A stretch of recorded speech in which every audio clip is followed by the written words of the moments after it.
I did an Unschooling Q A Webinar last week. It's up at the Unschooling Mom to Mom YouTube channel if you'd like to see it.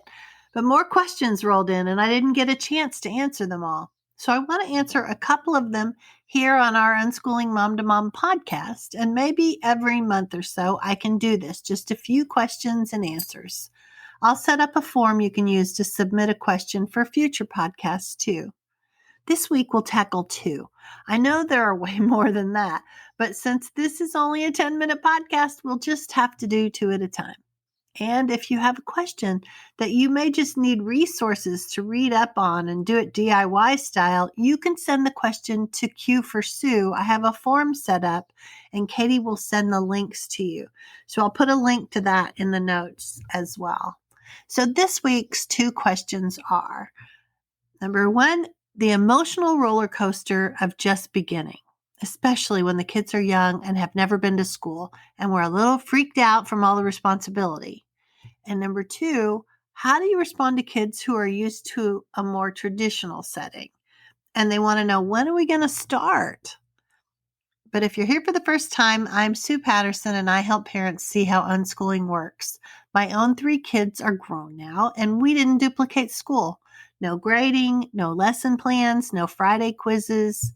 We traded all of that for a learning approach that started with their interests and then rippled out from there. Doors were not closed because of this unconventional choice. Instead, more opened. They had more life experiences and could try things out, as opposed to waiting for life to start after school or on the weekends or after graduation. I have 27 years of experience to share with you, what worked and what didn't. There's no reason for you to reinvent the wheel. And frankly, I would love to walk alongside with you, holding your hand, helping you through the scary parts. Lots of resources are at the Unschooling Mom to Mom website or in the show notes this week. So let's get to our questions. The first question comes from Abigail in Tennessee. She says, this will be my first year of homeschooling at the beginning of August in a state with fairly low homeschool regulations. I'm experiencing a wide range of emotions, including anxiety, excitement, along with feeling terrified and overwhelmed, just to name a few. My daughter is 5.5 and my son is 3. What would be the best advice you'd give to someone in my shoes? This can be as concise or as elaborate as you feel is sufficient. I appreciate you and all of your valuable knowledge and expertise. Well, that's very kind of you.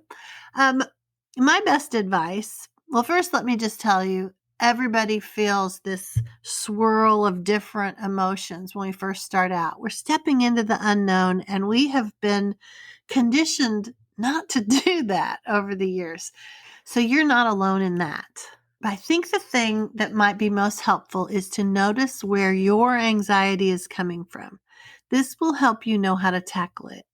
You won't have terror and overwhelm if you can focus your attention on getting the information you need. And sometimes it's multiple fears, so you have to break them apart. If you let them all swirl together, you just begin to hyperventilate and never get to the solution. So write them down, see if they're even true one by one. I have all sorts of journaling pages in the membership group if you want more help with this. We spend a lot of coaching call time talking about overcoming fears and gaining confidence. But I have a few tips that I can give you right here. Number 1, think about your why. This will sustain you when you're having a bad day or a middle of the night panic attack. Get a journal where you can write it down, add to it, refer back to it. Podcast number 8 is all about this if you want to dive in a little more there. Number 2, learn more about creating your own educational philosophy. I know that sounds deep, but think about what your beliefs are. You can listen to more about that on podcast number 10. I'll link to that. But think about what your underlying beliefs are about learning and parenting. We have embraced a lot of ideas from school and society and our own upbringing without really questioning or thinking about it. Unschooling is one of those things that moves us toward being more intentional, even on these kind of bigger topics, because they factor in on our day-to-day responses to our kids and the worry that pops up in our minds. Number 3, observe instead of instruct, notice instead of fix, listen instead of talk. I know, it's hard, but spend the next few months intentionally moving in this direction. How do your kids learn best? Do they have a time of day that they seem to fall apart? What kind of factors are happening to maybe cause this? Are they hungry or frustrated? Are they less connected with you at the time? What's going on? Do you have a time of day where you connect better with them? What contributing factors make this happen? This is the same parenting issue that we've all heard about. Remember when they said, don't fix the bed making attempt by a 3-year-old, even though it's messy and not what you want, how this undermines their efforts. Well, this same kind of tendency is happening as they get older. We want to get in there and spruce things up. We want to call attention to where they didn't get it quite right. What if we just zip it for a little while? See what happens without our overarching orchestration. We'll learn more about how the family operates. Really, there's so much more to this. No way I can fit it into its little 5-minute slot. But the next step is to notice the learning. Put yourself on a scavenger hunt. I have a lot more about how to do that with math in the Learning Without Curriculum course, but you could do it with any subject you're worrying about. Make a deal with me. If you're skimming the internet looking for a particular subject, do this scavenger hunt technique first. Look around to see where it may already be happening in your lives. In the games, in the conversations, at the grocery store, or maybe online or in a movie reference. Real life has so much to offer. Check there first. I do have an Unschooling Kindergarten blog post that might help you, Abigail, and an entire preschool section at the website. I'll link to both of those. So for anybody that's in the same boat, that can help you get started. The next question comes from V in Texas with kids a little older.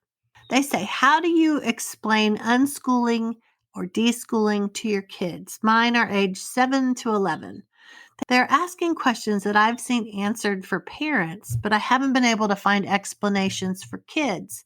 And mine are very confused. For example, are you going to teach us?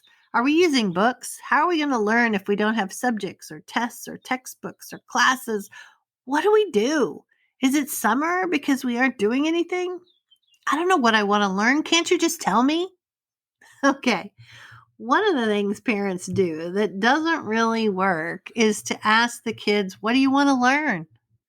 I know unschoolers tell you to move in this direction, but when kids are used to someone else telling them what to do, that little light is very dim inside them. So don't ask. Instead, watch, suggest, then watch the reaction. Don't move in the direction of academics. Think instead of topics. Is it Shark Week on TV? Are you putting in a new flower bed? Take them with you and see what they like the look of. Talk about annuals versus perennials, sun-loving or shade plants. See if they can help you find some that would work. Okay, maybe you're not into gardening or you're in the southern hemisphere and it's getting colder. My point is to include them in whatever is going on in your home. Maybe they could help with food coloring on the frosting for cupcakes. I'm not talking about helping you with the project of cleaning out the garage. I mean, you may have to have help for that, but it's your project, not theirs. Let's not blur those together. So think about what could make their lives more fun and move in that direction. But back to the question about how to explain unschooling to kids that are confused.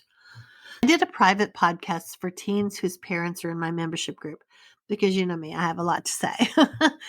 So some of the points from that will be useful, and we'll use it here to answer some of the specific questions V has. So first they asked, are you going to teach us? Well, we're going to shift learning together, you can tell them. You can say, I'll show you things, and as time goes on, you'll find cool things too. We aren't going to have the lesson plans the same way, though. We're going to use our real life as our jumping off place. Don't worry, it'll be okay. I'm right here with you. And the next she wrote, are we using books? How am I going to learn if we don't have subjects, tests, textbooks, classes? What do we do? And you can tell them all of those are ways schools teach because they have a big system built around moving 20 or 30 kids through a specific set of materials. It's only one way to learn, though, and it's not even the most efficient way, and certainly not necessary when it's just us. We're going to take an approach that is more about the learning than about the teaching. It doesn't sound that different, but it is. But that's something the parents are going to be thinking about, so you don't have to. When they ask, is it summer because we aren't doing anything? Ah, that's where you're wrong, you can tell them. Even just playing, you're learning so much. You're sorting and categorizing, you're creating strategies and problem solving. Did you know that when you see a problem and make a guess at what the solution is and then work to figure out if it's correct or not, that's using something called the scientific method? Really, your whole life is living out one word problem after another.